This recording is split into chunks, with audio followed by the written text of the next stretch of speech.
To fa, a daren yau dai shugaban ƙasar Amurka Donald Trump ya lashe takobin kai zazzafan hari ƙasar Iran a wannan dare, wanda ya ce zai martani ne biyo bayan harin da ƙasar Iran ta kai a ƙasar Jordan.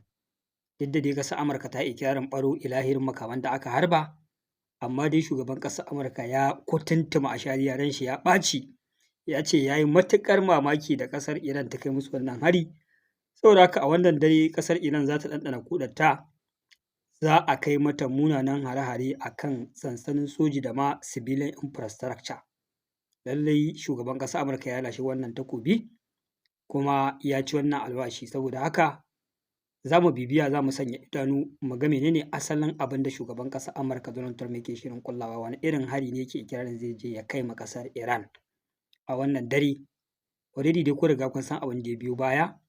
Ƙasar Saudi Arabia da ƙasar Amurka sun yi haɗakar soji, sun kai hari a ƙasar Iraki a kan militant group na ƙasar Iran, wato back militant group na ƙasar Iran PMF, wanda suka kashe sojoji, wasu suna cewa 8, wasu suna cewa aƙalla kimanin guda 30.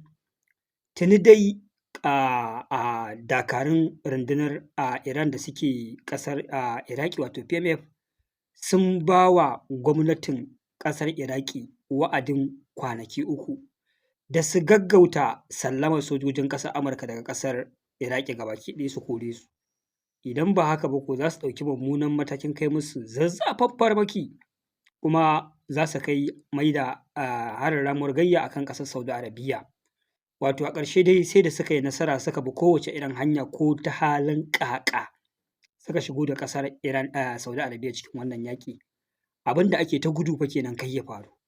Ana ta dabaru, ana ta hikima. Ita kanta Saudiya in kun lura ta yi matuƙar hikima da dabara, ta ƙi shiga cikin wannan yaƙi, ta kauce wata 5 kenan ana lallaɓa ta, ana so a tsunduma ta a wannan yaƙi, ta ƙi shiga. In kun lura ko a 'yan kwanakin nan za ku ga Saudiya ba ta cikin ƙasashen da Iran take kai ma hari. Kusan Saudiya ta ɗan janye jikinta, ta ƙi yadda ƙasar Amurka ta ringa amfani da sansaninta tana kai hari ƙasar Iran, wanda hakan ya sa duka hare-haren da Iran take kaiwa za ku ga daga Jordan sai irin su Qatar, irin su Bahrain, irin su Kuwait, amma ba ta kai hari ƙasar Saudi Arabia. Saudi Arabia ta kiyaye. Amma sai da aka yi floating ɗin wata hikima, aka tsoma Saudiya a cikin wannan yaƙi.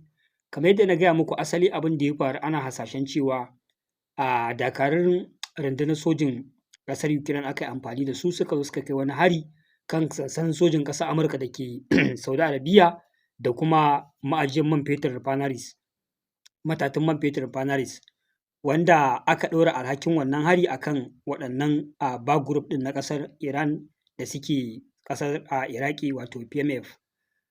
Shi ne aka yi coordinating ɗin attack na jiragen yaƙi tsakanin ƙasar Saudi Arabia da ƙasar Amurka, aka zo aka wannan hari. Shi ne karo na farko da irin haka ya taɓa faruwa.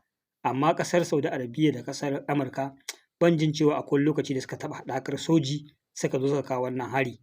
Wato yau gashi kamar yadda ƙasar Yahudu da Amurka suke kafaɗa da kafaɗa zai su kai hari wata ƙasar musulmi, to yau gashi an samu irin wannan haɗin gwiwa tsakanin ƙasar musulmi ta Saudi Arabia da Amurka, sun yi haɗin gwiwa sun zo sun kawo hari cikin ƙasar Iraki. Wato wannan shi ne karo na farko, abin da dama ba a so ya faru kenan. Gashi nan dai duk kauce-kaucen ƙasar Saudiya sai da suka sata a wannan yaƙi.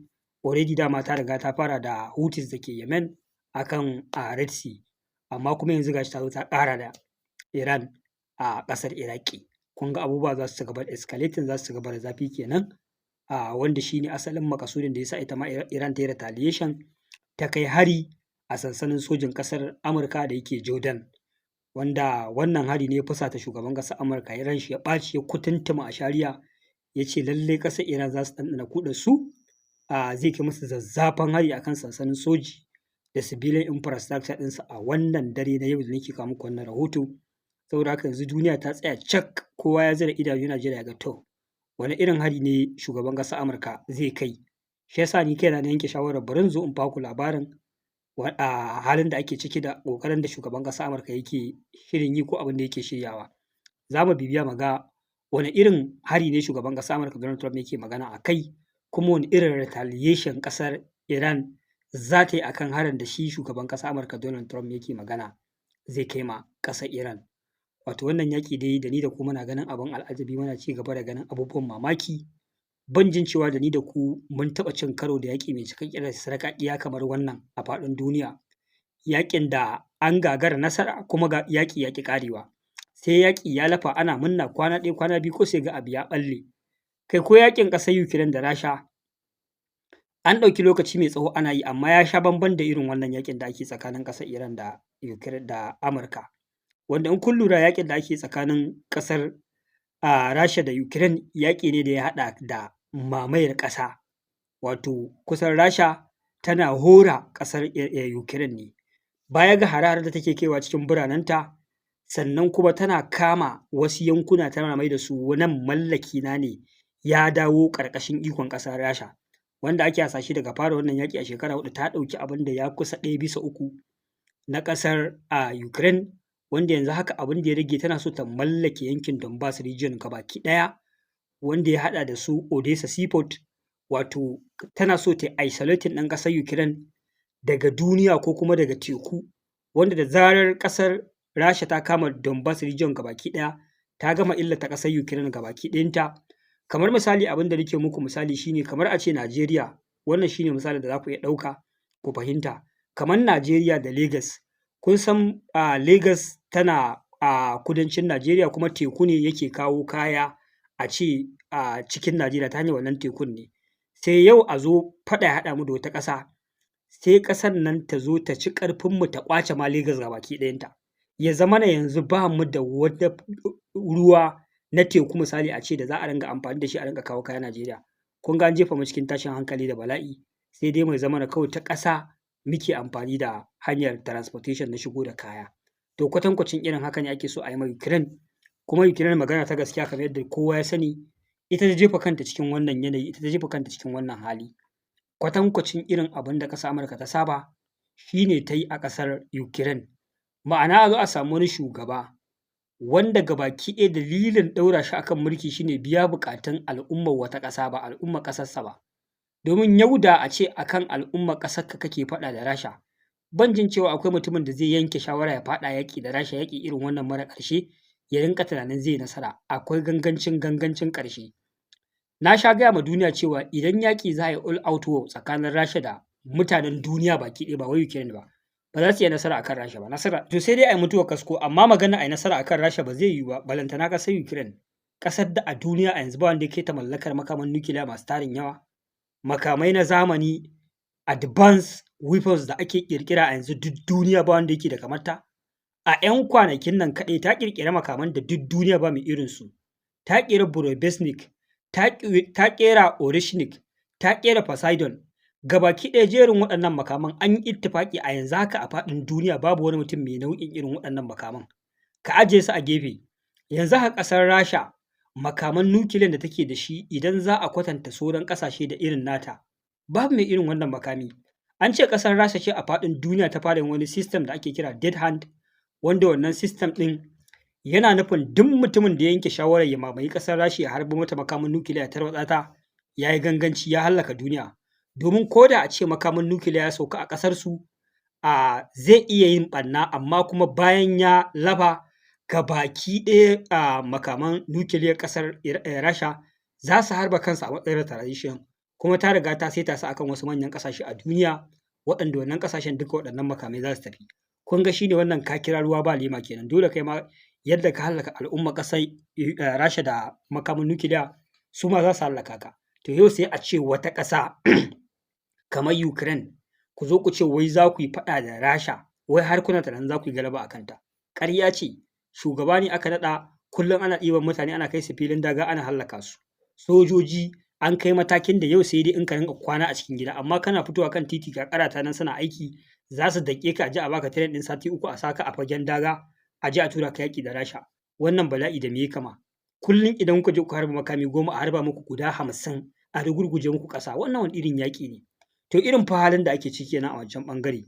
Haka zalika na san na taɓa hakaito muku wannan labarin, irin wannan tsarin da ƙasar Rasha ta yi, ita ma abin da ƙasar North Korea ta kwaikwaya kenan, biyo bayan abin da ya faru da shugaban juyin juya halin ƙasar Iran, wato mamayar da aka yi aka hallaka shi, wanda Kim Jong Un ya lura da cewa irin wannan tsarin zai iya biyowa ta kan shi, domin yanzu bayan ƙasar Iran babu ƙasar da ake so a raba ta da yunƙurin mallakan makamin nukiliya kamar North Korea. An yi amfani da kuɗi, an yi amfani da diplomacy, an bi ta hanyar duniya da za a ba a amfani da ita. A ce an karɓe makamin nukiliyar ƙasar North Korea, abu ya gagara.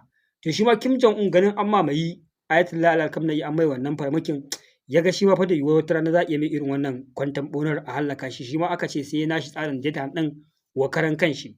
Kawo ma Kim Jong Un hari kamar ka kai ma ƙasar kan farmaki da makamin nukiliya ne, shi ma yanzu hallaka shi makamin nukiliya za su tafi automatic su afka ma ƙasarka, wanda dai shi ma abin da ya bayyana kenan ya ɗauki wannan tsari domin ya kare al'ummar ƙasarsa da kansa.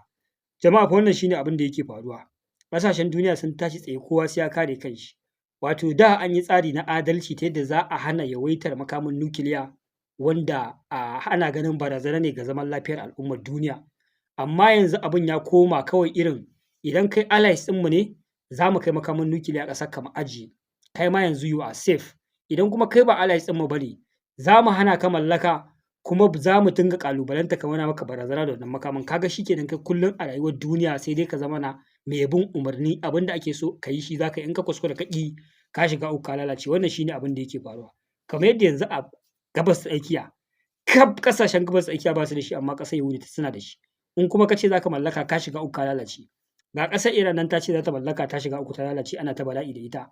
Saudiya ita fasahar ma take so da ta ce uranium ɗin ta rinƙa yin amfani da shi a nuclear power plant haka, civilian infrastructure facilities irin a ce na civilian peaceful program za ta yi amfani da shi, an ƙi barinta.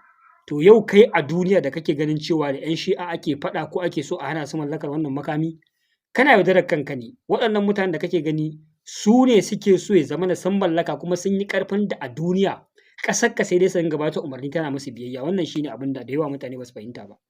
Wannan shine a takaice. Jama'a ku biyo mu a bidiyon da za mu wallafa muku da safiya misalin ƙarfe 7 domin jin me ya faru a wannan dare. A nan zan dakata. Wassalamu alaikum.